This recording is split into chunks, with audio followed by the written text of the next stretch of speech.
Et en septembre dernier, deux entreprises chinoises d'équipement de télécommunications, Huawei et ZTE, ont assisté à une audience au Congrès américain et ont répondu à des questions concernant des menaces sur la sécurité américaine. Les législateurs américains les ont aussi questionnés sur le pourquoi de l'existence des organisations du Parti communiste au sein des entreprises privées. Depuis février 2011, le Congrès américain enquête sur deux grandes entreprises chinoises d'équipement de télécommunications, Huawei et ZTE.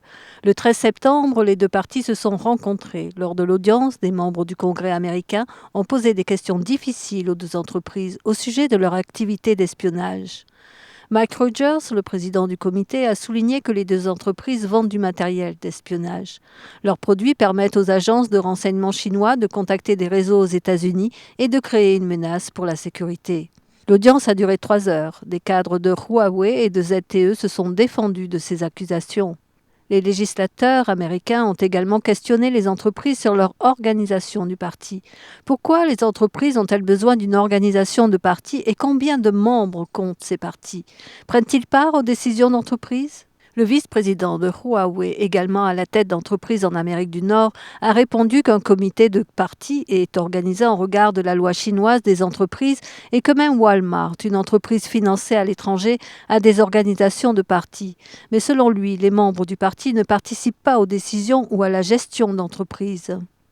Che Tian, professeur à la faculté de commerce de l'Université de Caroline du Sud, a publié un article analysant la façon dont les autorités chinoises forcent les entreprises étrangères à créer des organisations de partis visant à répondre aux besoins du contrôle politique.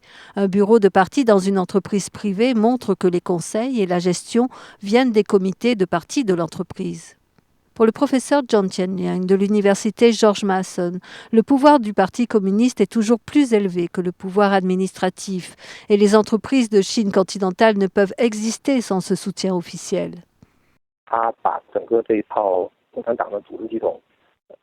Tout le système du PCC s'infiltre dans chaque cellule de la société, y compris les entreprises. Peut-être ne connaissez-vous pas les fonctions du comité de parti d'une entreprise. Il est lié au comité de parti de la ville et du district en formant un système complet.